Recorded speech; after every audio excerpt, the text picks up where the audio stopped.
Hey friends, it's Marie and welcome back to my channel. I am doing one more card with this legendary stamp set from Kindred Stamps. I have been loving on this stamp set and I hope you have been too. I'm going to be doing more of a silhouette kind of coloring on this character here. So I'm going to go ahead and stamp him out in my mini MISTI with my Brutus Monroe Raven Detail Black ink. Now this ink is permanent once you heat set it, so it won't run with any kind of medium. And I'm going to be loading up this card stock with lots of different kind of mediums, and I just want to make sure that my lines don't smear. So I've stamped him out, I've heat set him, and now I'm going to use some Nuvo masking fluid.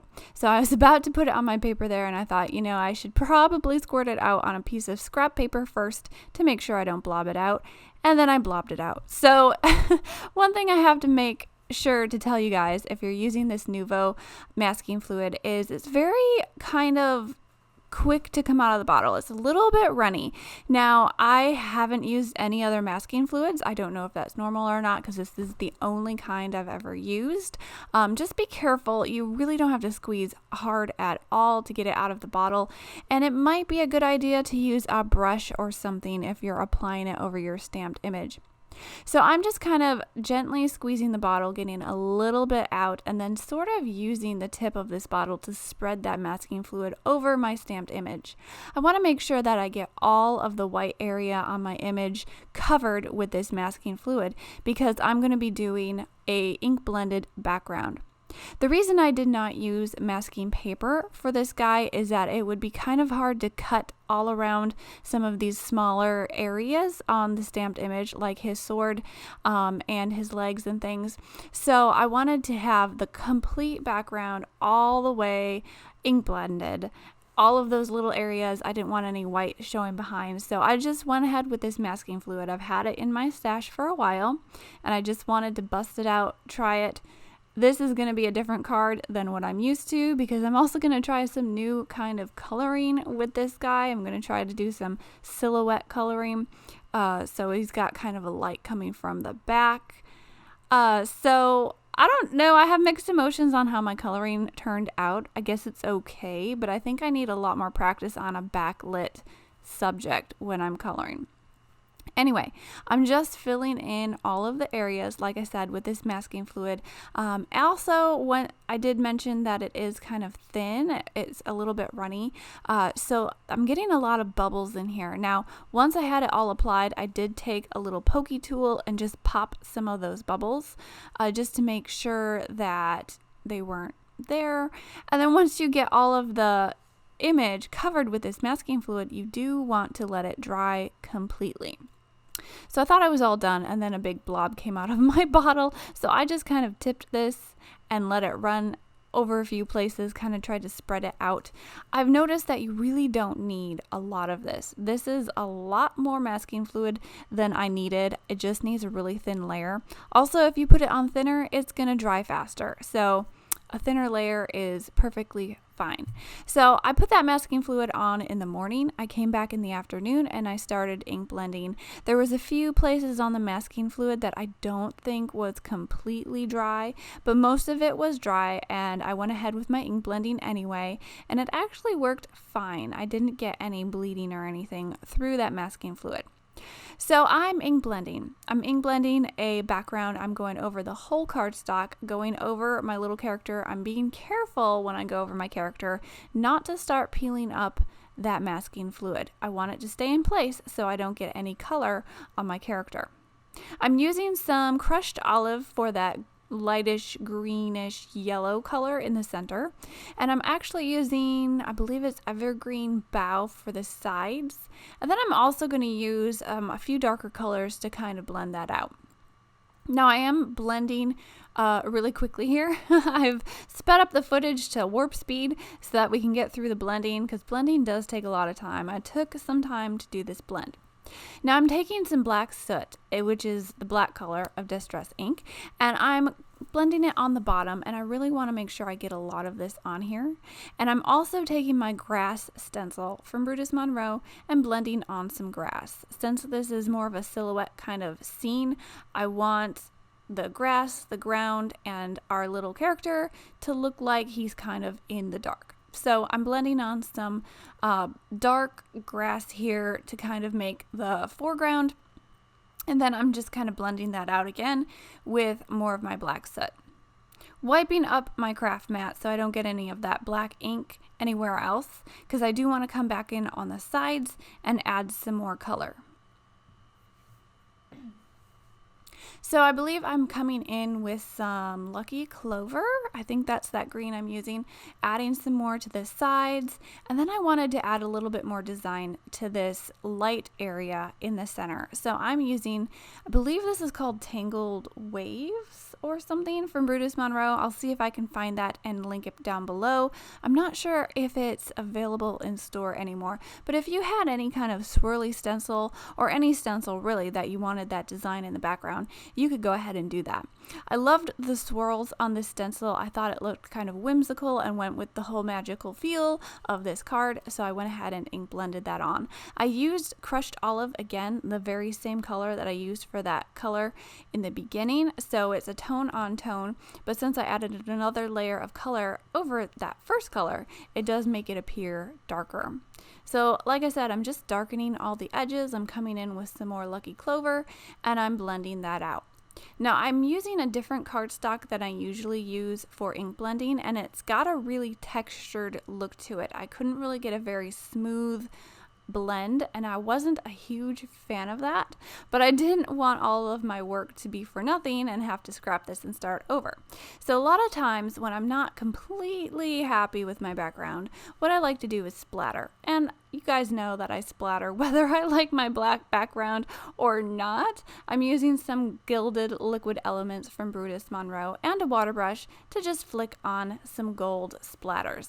And I really love how this looked. It looks like gold flecks in the sky or little shining stars or something. And it just adds to the whole magical feel of this background. And I'm just doing this before I take off that masking fluid so I can get a really nice background. So when I tilt this in the light, you guys can see how it shines. I'm going to set that aside and let it dry and clean up my area. Now I'm going to remove that masking fluid. It's really easy to rub off with your fingers, but if you want to use a sand eraser, you can do that as well. Just be really careful when you're peeling it off so you don't rip your paper or anything.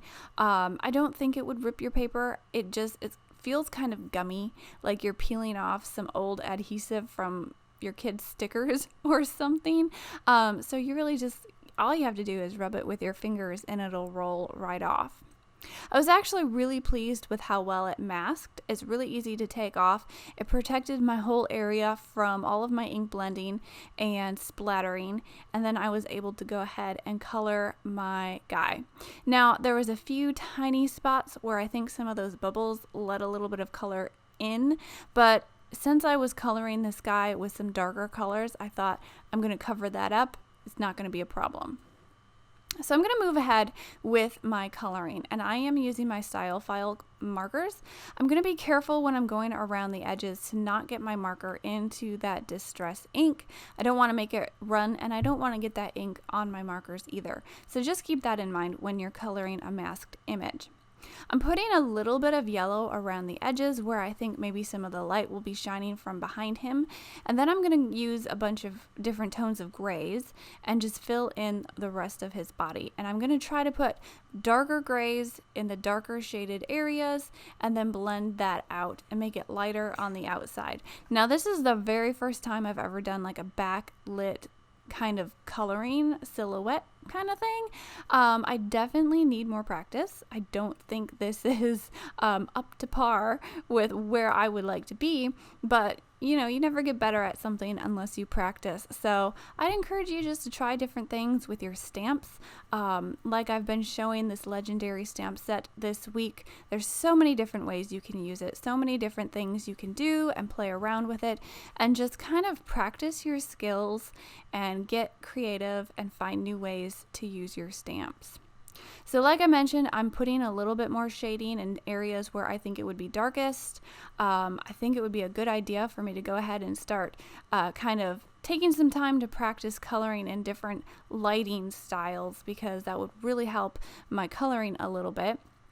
I also did go ahead and order a few alcohol markers that I'm going to be waiting on. They should be here tomorrow, so I'm excited about that. I'm going to start trying to broaden my marker collection so I can get a broader spectrum of colors for my coloring, and I'm really excited about that.